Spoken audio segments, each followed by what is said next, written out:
Oke sahabat, Assalamualaikum warahmatullahi wabarakatuh. Waalaikumsalam. Jumpa lagi dengan channel TV M Nur Miftahudin.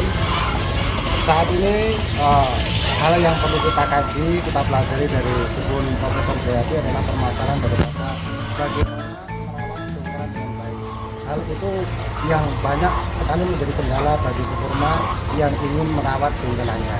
Nanti kita mohon penjelasan dari Prof kenapa kebun-kebunnya ada di sini, tunggalannya seger-seger semuanya, Bro. Jadi monggo bikin terangnya gimana bagusnya pekurma di Indonesia kalau dia mau merawat tunggalan. Assalamualaikum warahmatullahi wabarakatuh. Terima kasih Gus Nur, sahabat saya.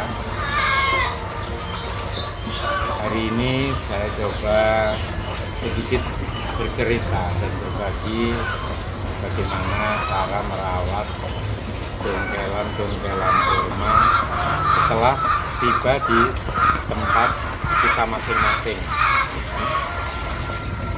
Memang satu hal yang harus menjadi perhatian kita bersama adalah kalau kurma ini berasal dari dongkelan, maka kehati-hatian di dalam menangani mulai dari awal ingin kita tanam sampai beberapa bulan ke depannya selanjutnya ini harus mendapatkan satu perhatian yang sangat serius dan hati-hati dari kita. Hal-hal apa yang menjadi keseriusan dan kehati-hatian adalah mulai pertama dongkelan itu tiba. Kita percayakan sahabat-sahabat yang mendongkel dari tempat awalnya, asalnya, itu dilakukan secara hati-hati. Perakarannya diputuskan dengan peralatan yang tajam sehingga tidak menyakiti daripada pohon kurma itu sendiri. Dengan dibungkus pakai karung atau bambu sehingga tanah itu tidak menjadi rontok pada saat transportasi tiba di tempat sini akan sangat baik kalau kita sudah mempersiapkan. Pertama adalah lubang yang rencana mau kita tanam. Buatlah lubang secukupnya, seukuran dengan bonggol dongkelan yang akan dibawa. Kemudian lubang yang ada tersebut atau lubang yang sudah disiapkan bisa dipersiapkan. Pertama adalah campuran beberapa tanah asalnya itu coba dicampurkan dengan pasir. Kemudian kalau punya pupuk kandang atau kompos yang sudah jadi, sudah masak, boleh dicampurkan sedikit. Tapi jangan terburu-buru dicampurkan dengan pupuk-pupuk kimia terlebih dahulu. Sudah biarkan, campurkan, ada pasir, ada tanah, persiapkan di pinggir-pinggirnya. Nah, dongkelan yang akan kita tanam, nanti pembungkusnya tadi yang saya sampaikan karung ataupun pembungkus apa, kita buka, kita masukkan. Akan bagus langkah pertama, mari kita beri namanya ZPT. Nah, jadi zat perangsang tumbuh khusus untuk akar. Jadi di toko banyak sekali merek dan jenisnya. Secara pribadi saya sering menggunakan jasa daripada Atonik. Atonik dicampur dengan Risotun ya, itu kita campurkan, kemudian dalam satu ember air diaduk, kemudian kita cipratkan ke dalam akar yang dibungkus dalam dongkelan tadi. Ini prosesnya sebelum dimasukkan ke tanah atau pada saat dimasukkan ke tanah? Pada saat masuk di tanah boleh, pada saat sebelum di tanah supaya yang bagian bawah itu nanti juga terkena. Nah, setelah di atas dicipratkan, tegakkan, sebelum ditimbun, inikan lagi, habiskan lagi satu ember 20 liter itu yang campuran dengan atonik, dan ricozone itu campurkan. Kemudian tadi yang kita sampaikan tanah, ada campur pasir, ada kompos, ada pupuk kandang jadi, kemudian tutupkan. Kalau pohon dongkelannya besar, harus diingat karena ini posisi tanaman baru yang belum berakar, akarnya belum tumbuh, maka perlu dibantu penguat. Tiang-tiang bambu yang kuat kemudian diikatkan supaya kalau ada tiupan angin, ada goncangan yang tidak sengaja, ini akan tetap menjaga pohon tetap tegak. Ya, ini hal sangat teknis, tapi itu perlu dilakukan. Setelah tertutup, maka langkah berikutnya yang paling utama adalah jangan sampai kekurangan air. Tolong disiram dahulu. Nah, disiram air jangan sampai kurang. Apalagi kalau pemindahan itu dilakukan pada musim, misalkan musim kemarau. Mohon hati-hati, dijaga betul sehingga kelembapan tanah di dalam ini itu terjaga. Itu langkah awal yang sangat penting sekali harus kita lakukan. Kami yakin saat sahabat tadi mendongkel itu perlu dikurangkan juga daunnya yang di atas. Daun dipotong pelepahnya dulu, tinggalkan secukupnya. Karena ini kalau daunnya masih utuh, ini akan membebani pohon yang belum mempunyai perakaran baik. Kemudian diikat ujungnya, diikat supaya sama mengurangi penguapan pada saat ada sinar matahari. Ikatan itu biarkan saja sampai kurang lebih nampak daun-daunnya itu mulai ada kehijauan. Kalau kita ngomong waktu, maka itu bisa berjalan apakah 1 bulan, bisa sampai 2 bulan. Itu tuh. Ini jadi ini yang harus hati-hati. Jangan terlebih dahulu diberikan pupuk-pupuk yang sifatnya reaksinya cepat, kimia misalkan. Apakah pupuk nitrogen, apakah pupuk fosfat ataupun K yang sifatnya cepat larut, jangan. Khawatir kondisi stres, kondisi masih menyesuaikan habitat baru, ini belum mumpuni untuk menerima asupan yang sifatnya bisa berakibat panas, bisa merusak pertumbuhan akar. Insya Allah dengan cara itu aman untuk dongkelan-dongkelan. Kalau untuk perbaikan daripada isi ataupun perkembangan daripada Ya.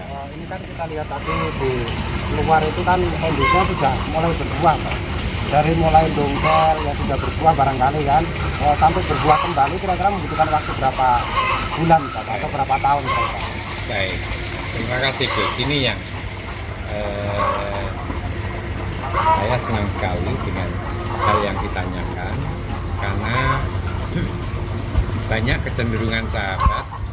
Saya di awal seperti itu, tingkat kesabaran yang diajarkan oleh alam ini, oleh pohon kurma itu kita langgar. Betul, ada satu proses pentahapan berdasarkan waktu. Sejak tadi proses awal pendongkelan, kemudian akan pemulihan, tadi sudah sampaikan bisa berjalan 1 bulan, 2 bulan. Pengalaman yang ada di sini, dirawatlah dengan air yang cukup, itu bisa sampai 6 bulan. 6 bulan itu barulah kelihatan ada tunas baru yang mulai naik. Gitu. Nah, tunas baru dari 6 bulan tersebut akan berkembang. Nah, berkembang, dia akan menjadi pelepah-pelepah daun, dia akan membangun dapur untuk memasak. Nah, pohon kurma memberikan pelajaran bagi kita. Bisa tumbuh sampai kembali seperti sedia kala sebelum dipindahkan, itu paling tidak 2 tahun. 2 tahun setelah kita tanam tadi. Nah, kebetulan kalau tanamannya itu tanaman yang sudah besar, sudah waktunya bisa berbunga, bahkan bisa berbuah, ini kita perlu lagi yang tadi dibilang Gus Dur, nanti kita berikan setelah hidupnya bisa normal, artinya hidup pokok, kita untuk berproduksi, untuk berbunga dan berbuah, baru kita tambahkan nutrisi-nutrisi yang dibutuhkan nanti untuk pembungaan ataupun pembuahan setelah 2 tahun. Setelah daunnya itu normal kembali. Ini mungkin bisa di tempat lain ada yang lebih dari 2 tahun. Ada yang mungkin kurang sedikit. Tapi jangan dipaksakan dalam 3 bulan, 4 bulan kemudian Berbunga dipaksakan. kembali. Itu yang perlu kita bersabar diri dan menahan diri untuk proses waktu itu kita ikuti. Insya Allah kalau daunnya sudah normal, nutrisinya sudah penuh, 3 tahun pasca penanaman mulailah berbunga, muncul bagi kurma-kurma hasil dongkelan. Apakah itu sudah pernah berbuah di tempat sebelumnya, atau mungkin dongkelan yang sebelumnya belum pernah berbuah atau berbunga. Insya Allah waktu 3 tahun itu hidup normal, cukup nutrisi, akan menghasilkan buah. Ini yang terakhir Pak, jadi kondisi kita lihat kan untuk bentuk daripada postur kurma, batang kurma di sini kan subur-subur Pak. Ini bagaimana konsep perawatan dari awalnya Pak? Mungkin ada perawatan mungkin pas pembukaan berapa bulan sekali, begitu kira-kira. Baik Gus Nur. Pohon kurma ini mengajarkan kepada kita itu tubuhnya.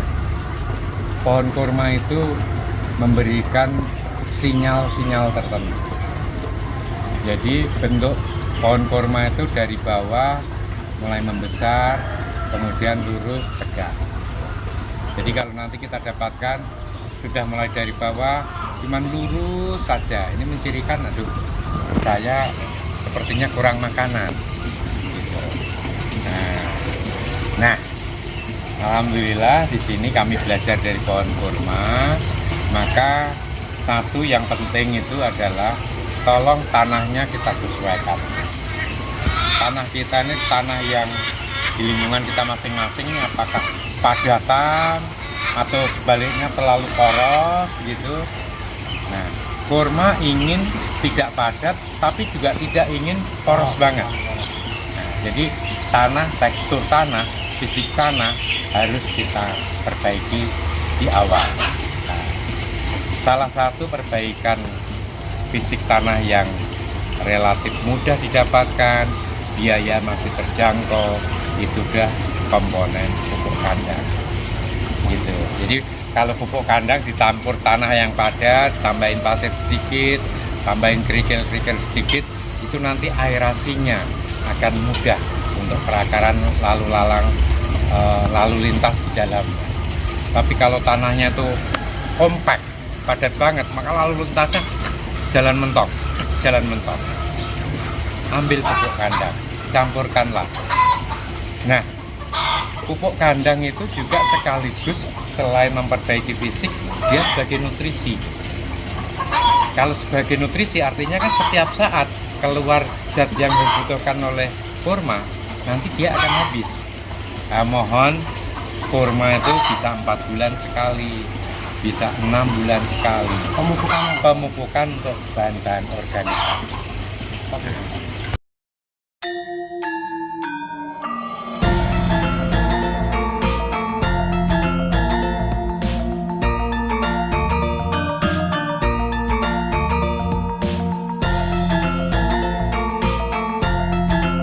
Kepada sahabat pekurma di Indonesia, tadi sudah berbincang banyak kepada dari Profesor Jayadi, jawaban dari Profesor Jayadi luar biasa sekali. Bahkan di sini dicontohkan bagaimana konsep kurma berkesinambungan dengan yang lain, seperti di sini dipelihara ayam petelur yang fungsinya telurnya bisa untuk yang mengurus daripada kurma, ataupun tatanan lebih yang bisa digunakan untuk kebutuhan daripada kebun kurma. Selebihnya kotorannya bisa untuk memupuk daripada kurma-kurma yang ada di sini. Ini kan sesuatu konsep yang luar biasa sekali, bagaimana kita sebagai petani, kita sebagai generasi daripada petani ini agar ke depan berhasil menjadi pembudidaya tanaman buah lokal ini benar-benar berhasil. Ini kita mohonkan konsep dari Prof, baik seputar forma maupun seputar motivasi kepada generasi kita di kemudian hari Prof, agar termasuk keberhasilan daripada buah lokal itu bisa maksimal.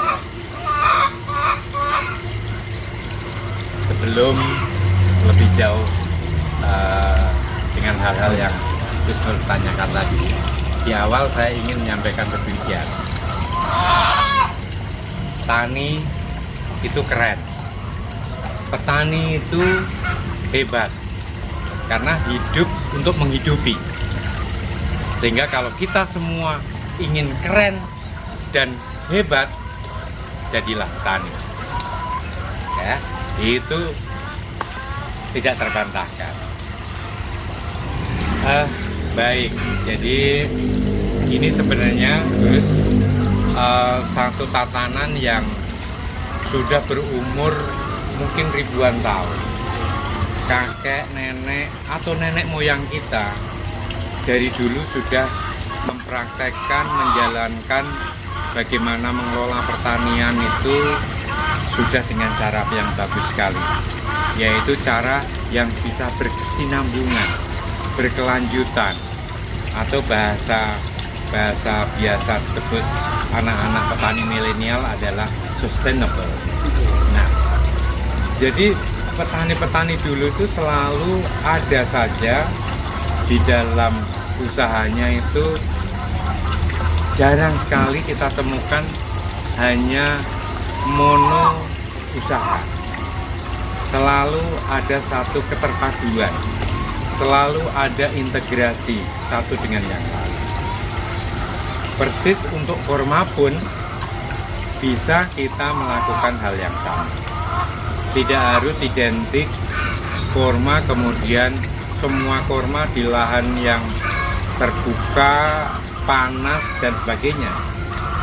Nah, itu memang di daerah yang saat ini berasal atau banyak dikembangkan karena kondisi fisiknya seperti itu. Tapi di Indonesia lain. Di Indonesia negeri yang kaya raya akan vegetasi. Sehingga monggo saja, kenapa ada ayam misalkan, karena kurma membutuhkan makanan tadi, pupuk kandang, pupuk organik yang bisa memperbaiki tanah. Dari kandang, kotorannya masuk ke tanaman, masuk ke kurma. Rupanya saya pelihara ayam petelur, tiap hari ada telur, bisa kita manfaatkan. Ini satu penunjang yang sangat sinergis, signifikan untuk membuat suatu komponen yang lebih baik. Nah, tentunya ini tidak hanya di kurma. Kita mempunyai kekayaan yang luar biasa Indonesia, Bu. Tadi jenengan sudah sampaikan bagaimana dengan buah lokal. Tentunya ini akan sangat dahsyat dan luar biasa kalau kita kelola seperti tadi. Ada perhatian, ada integrasi. Tidak ada orang di dunia ini yang tidak senang buah-buah tropis seperti di Indonesia. Mulai dari manggis, bentuknya saja luar biasa. Apalagi sekarang, jangankan isinya, kulitnya sudah enak itu. Saya. Bagaimana buah salak, bentuknya di tempat yang lain belum tentu kita dapatkan. Meskipun sisiknya seperti kulit ular, dibuka, manisnya banyak. Belum lagi buah-buah seperti belimbing, seperti bintang, makanya disebut star fruit. Dan masih banyak lagi, rengkeng, rambutan, minggu, pisang, mulai dari yang kecil manis sampai yang besar manis pun begitu banyak. Itu harus kita pertahankan, itu harus kita kembangkan, dan olahlah setelah budidaya, maka akan menambahkan satu kemanfaat bagi banyak orang. Jadi kami yakin betul para petani, sahabat-sahabat tani yang baik, buah lokal mempunyai suatu pasar yang sangat besar untuk di dunia, tidak hanya di sini saja. Di sini saja sudah kewalahan. Seringkali kita nyari buah tertentu, ternyata tidak kita dapatkan. Seperti itu Gus, kira-kira Gus.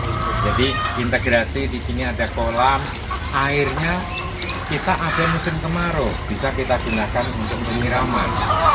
Karena ada air, bisa kita lepaskan ikan-ikan untuk konsumsi, untuk hiburan, untuk obat kenyamanan hati, dan yang lain-lain. Demikian. Terima kasih Bos.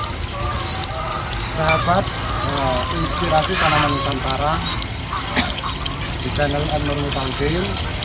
Demikian tadi bincang-bincang kita dengan Profesor Jayadi, sangat luar biasa sekali, sangat banyak sekali pemahaman dari Prof yang dipahamkan kepada kita semuanya, bahwasanya apa yang diajarkan Prof itu kita sebagai generasi milenial itu bertani itu keren, bertani itu sangat menguntungkan, bertani itu bisa mengayakan. Makanya konsepnya bagaimana kita bertani memilih daripada konsep pertanian yang bagus. Konsep kuncinya adalah bagaimana memilih bibit yang berkualitas. Yang kedua, bagaimana konsep ilmu merawat daripada tanaman. Ketiga, bagaimana proses daripada pembuahan nanti. Yang terakhir, kalau bisa kita sebagai generasi milenial yang konsep daripada jualannya bisa melalui daripada teknologi digital saat ini, tentunya kita harus menguasai pasarnya. Insya Allah dengan 4 komponen itu kita kuasai semuanya, maka kemandirian buah lokal dan petani itu kaya benar-benar bisa mampu. Kurang lebih mohon maaf, terima kasih kepada Profesor Jayadi dan keluarga. Kurang lebih dari kita dan tim, mohon maaf yang sebesar-besarnya. Saya ini wassalamualaikum warahmatullahi wabarakatuh. Waalaikumsalam.